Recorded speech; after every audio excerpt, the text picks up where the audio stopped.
Ngana kabundu tozana likambo moko te. Oh pakala songolaye. Oh kingandi. Oh na wi pecho mswale kiwa na pecho na yo biso kabila mtatinda ya biso. Oh yo na age no batinda kayo. Yo ka solide. Na baso bozo bazemi balongola bazemi te. Mikolo koya ba mama na biso ba robota ba inventaire ba savant. Mikolo koya. Jusqu'aux la zemi, bolongoli zemi. Boso mona baza savant parce que nous entrons dans l'ère du verso. Kabila a des capacités au sein du Kamnamboko. Il ne peut plus bouger. Il bouge, les Congolais regardent. Kabila bouge, les Congolais bougent. À cause ni na armée, ni na police, ni na administration, régime ou les pays. Gande vous de Bogobanga. Bobanga vous de Daniel Safou kolega Kabila. Tu comprends? Papa partenaire au Tozana Bango pour na Congo Lelo Keba. Keba. N'est-ce pas école de guerre, les autres salamar. Mikolo ba petit bazana ba sala ba fusil na campus petit bo sala ba grenade bino moko biso beto mo produit grenade madi ni Congo grenade ko ya biso buka ka ikata ba genou o vivre no kacho maboko grenade landaka ba genou na maboko longue kozala il ne fera plus rien dans ces pays et Kabila et compagnie na batuna ba osala le côté 18 ans pouvoir ici. Je suis avec mes collègues et mes amis policiers. L'union sacrée, c'est la métanoïa. L'union sacrée, c'est le décollage même du Congo, dans ce sens. À mon niveau de responsabilité, j'ai pu avoir le petit conflit de la guerre. Daniel Safou, c'est un scientifique. Daniel Safou, il fut chef d'entreprise de presse. J'ai dirigé une entreprise de presse comme patron. Daniel Safou, c'est un parent. Mais ça devient un peu trop. Tel peut passer, gilet Daniel Safou, raconter des choses. Je ne réagis pas à ça. C'est ça la maturité. C'est ça un homme d'État. Non, Daniel Safou a dit qu'on vote Mbosso, qu'on ne puisse pas voter Jean-Marc. C'est dit mensonge. Je ne l'ai pas dit. Mais c'est lui qui fait des tels ce soir. On finira par les repérer. Nous avons une armée, n'est-ce pas, numérique, juste pour repérer tout ce genre. Tous ceux qui portent atteinte à mon honneur, ils finiront par payer cash dans l'ordre spirituel. On ne s'attaque pas aux innocents. On ne s'attaque pas aux élites de Dieu. On ne s'attaque pas à ces gens. On ne s'attaque pas à celui-là qui, tout un peuple, a mis son espoir en lui. On ne s'attaque pas à une telle personne. Donc tous vous pouvez récolter malchance, malédiction, dans ce sens. Donc je demande à tous ces frères qui avec leurs appareils s'acharnent à moi par des injures, par des montages, c'est pas moi. C'est plus mon niveau là. Allez dans non, votez Mbosso, ne votez pas Jean-Marc Kabou, non, non. Ne me tirez pas vers le bas. Daniel Safou monte comme une flèche. Voilà ma symbolique. C'est ça. C'est ça ma symbolique. Ça monte comme une flèche. Voilà tout ce que nous avons fait. Qui est ces députés a pu réaliser ce que nous avons pu réaliser. La chute des bureaux de Maputa, nous sommes restés les mêmes, avant comme après, à la quête, n'est-ce pas, de la réappropriation de la nation congolaise. On a réussi. La boucle est bouclée. Aujourd'hui, c'est ça, il faut m'appeler comme ça. J'ai commencé ma lutte avec Kabila, Nakitisi, c'est fini. C'est la boucle bouclée de la lutte. Il faut du respect. Je symbolise la lutte dans ces pays. Il faut vraiment beaucoup de respect et de la considération. Aujourd'hui, Daniel Safou, c'est la symbolique des générations futures. C'est la référence des enfants des pauvres. C'est la référence de la presse, cette presse-là vous êtes. C'est la référence de cette jeunesse-là qui monte en puissance. Nous avons marqué l'histoire. Nous avons marqué l'histoire. L'histoire qui peut se situer à peu près. Celle, n'est-ce pas, des 13 parlementaires. Jamais dans l'histoire du pays qu'on a obtenu, n'est-ce pas, la déchéance, n'est-ce pas, d'un premier ministre. C'est nous, c'est cette génération. Hein? C'est qu'on appelle à Lingala la génération Yang 6. La députée Yang 6. Nous avons mis fin à la pensée unique. Ce pays a connu la pensée unique. La dictature de Mobutu, c'était la pensée unique. Kabila, c'était la pensée unique. On parle de l'autorité morale, mais c'est la pensée unique. Nous avons fait à cette pensée. Nous avons donné la possibilité à quiconque, n'est-ce pas, de dégager les énergies, à la fois mystiques et spirituelles, dans l'idéal d'atteindre la réappropriation de la nation. Je n'ai aucun problème avec mon ami Jean-Marc. Je n'ai aucun problème avec Mbosoko. L'élection, c'est une affaire compétitive. Mais je suis dans l'union sacrée. Jean-Marc est dans l'union sacrée. Mbosso est dans l'union sacrée. Ça veut dire que je vais voter Jean-Marc. Je vais voter Mbosso. Ça saute aux yeux. Je ne voterai pas, n'est-ce pas, un ressortissant du PPRD dans ce sens-là. Au nom de la lutte. Au nom de la réappropriation de la nation. Au nom de la construction de la nation. Mais c'est donc que les gens cessent de raconter les choses. Ça prouve à suffisance que nous avons atteint un niveau qui attire, n'est-ce pas, la sympathie des autres. La jalousie, la haine, tout ça qu'on a été, Congo, Congo d'Ietu, Congo d'Akimbangu, Congo d'Antotila, Congo d'Ambumba Philippe, Matéa Moine.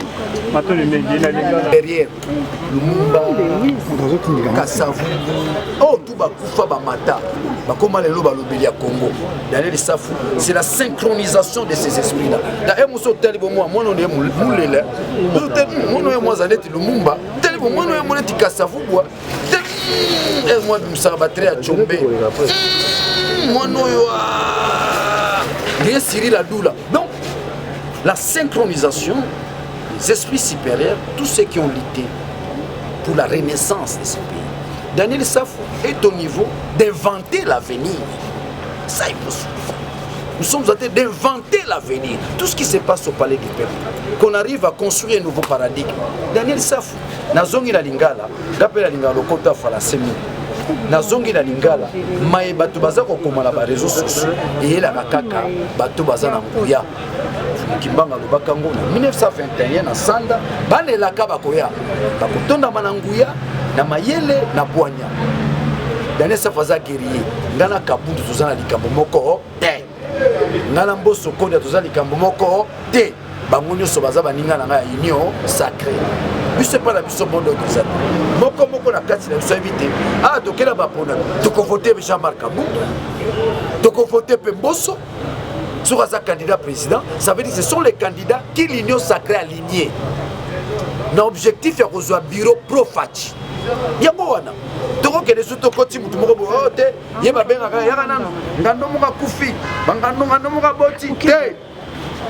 c'est l'union sacrée, la renaissance du Congo. Faire sortir le Congo dans les gouffres où est le Congo. Il y a un moussala tout ça, volonté à peuple. Mingi basala volonté à peuple. Peuple abanda ou takala. Kabila na tsekeli bakamba. Banani ba osala. Le jeu se joue au Parlement. Bako se. Pour na bato bazo ya na te. Oh pakala songolaye. Oh Kingandi. Oh na wi pecho mswale ki wana pecho na bio biso Kabila mtatinda ya biso. Oh yo na age no batinda ka. Yo ka solide. Qu'est-ce que vous voulez apprendre à nos enfants? Batinda ka bien. C'est ça la pensée unique. Non, vous devez être responsable, vous devez avoir de la personnalité politique. Oh, bisoto sali, et ça la marque avec les 13 parlementaires. Nazola na banona na oh, ba député ba sombi bango, ceux ba somba bino, na bo moina, ba msu ba somba. Dernier sa famille élite dans ce pays, ba somba ngate.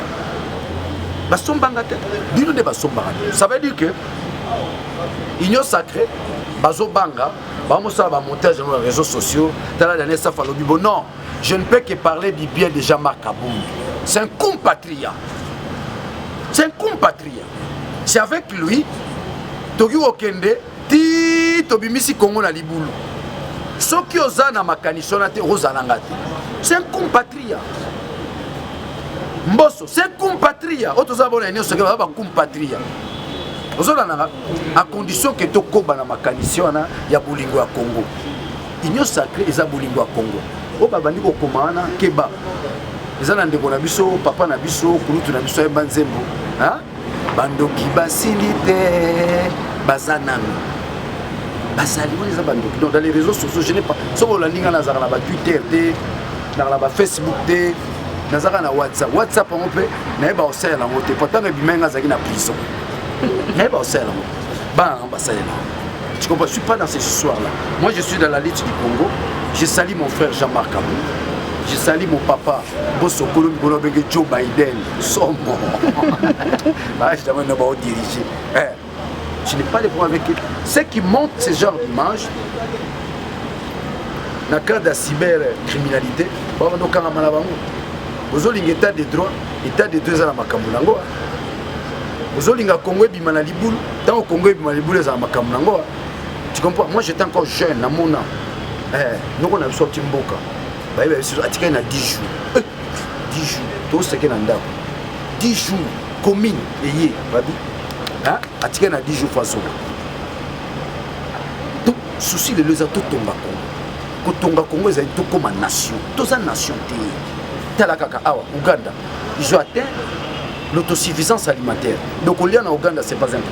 C'est l'Ouganda qui nourrit Ituri, l'Est est là. Ce qu'on a Masanga, Bilo au Ouganda. Côte d'Ivoire envoie, il y a quoi atteindre l'autosuffisance alimentaire. Bon, biswani les gens. Tout ça m'a belé, tout ça n'a pas la biso. Ni les anguilles, Tolona, Tolia. Maintenant, c'est le travail, qu'on se le dise. On a perdu l'essence du travail. Pas sens avec S et NS. Pas sens, n'a sensation. Sens, n'a essence. Du verbe essayer, être. On va latin. Vous l'avez la classe. Essence, essayité. Donc nous avons perdu l'essayité du travail. Mais il n'y a plus de motivation avec la discrimination salariale. Comme là, on y va me salarié. Et on va tout baniga pour dire, on va aller Daniel Safou. Yaka, on m'a tangomba qui sait sous. Yaka, Bunda Bitumba. Hein? Merci honorable. Nous avons souhaité que le FCC aligné le candidat à niveau de ce que nous avons dit, nous avons postulé dans la côte et rapporter avec la défense de l'Union. D'accord, tout le monde a aussi sa carrière dans la vie. Landanga madame, landanga na chemaina, nous avons bilenge, bokangelo bonaso, bobanza yango mokili botumba. Pendant la tête balobi, werbaomana fusa sons. Les paroles humaines se sont répandues dans le monde. Kanga yango. Kabila a des capacités au sali comme Nambo. Il peut plus bouger. Il bouge, les Congolais regardent. Kabila bouge, les Congolais bougent. À cause ni na armée, ni na police, ni na administration, régime on est qui. Oba Congo balobaka wupuyo bo eki. Et que songa kate mkolo régime on est ko songa bon mon blague hein tala toi la capacité belé ngande kutu boko banga kutu Daniel Safou kolega Kabila tu comprends papa partenaire to za na bango pour na Congo lelo keba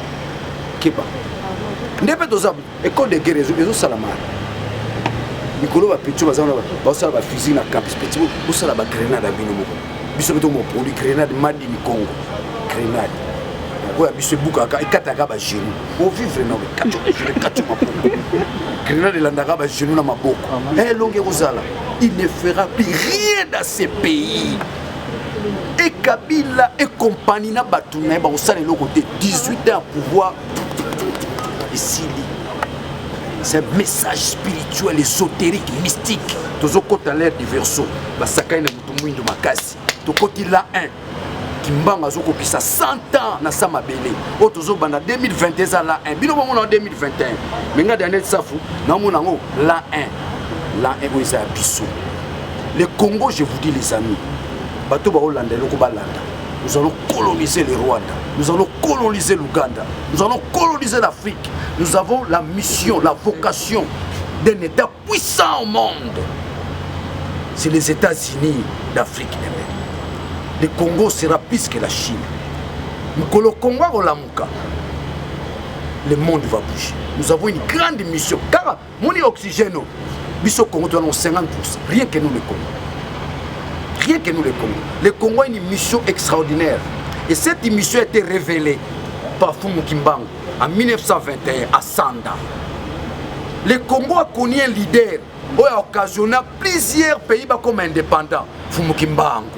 Le Congo a connu un grand prophète à Sambela Moto, Mbumba Philippe.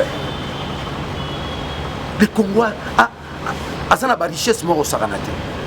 Et le Congo a une mission à Mikologoya. Il y a une base sur le ballon la base. Mikologoya, maman a biso ba robot ba inventaire ba savant.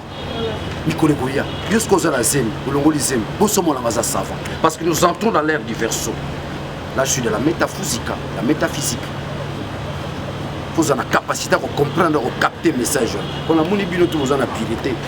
pour la salle sous interview na piloté na moi binoto ba pirate de kobo sala maïté donc vous allez en contact na ngunza tu comprends pas là il y a moyen vous allez en contact na ngunza dans le Congo du demain kitoko on nous demande qu'une seule chose soyez organisés. Ça c'est le message des esprits supérieurs. Soyez organisés et l'amour, développez la crainte de Dieu. Vous verrez ce que vous deviendrez demain.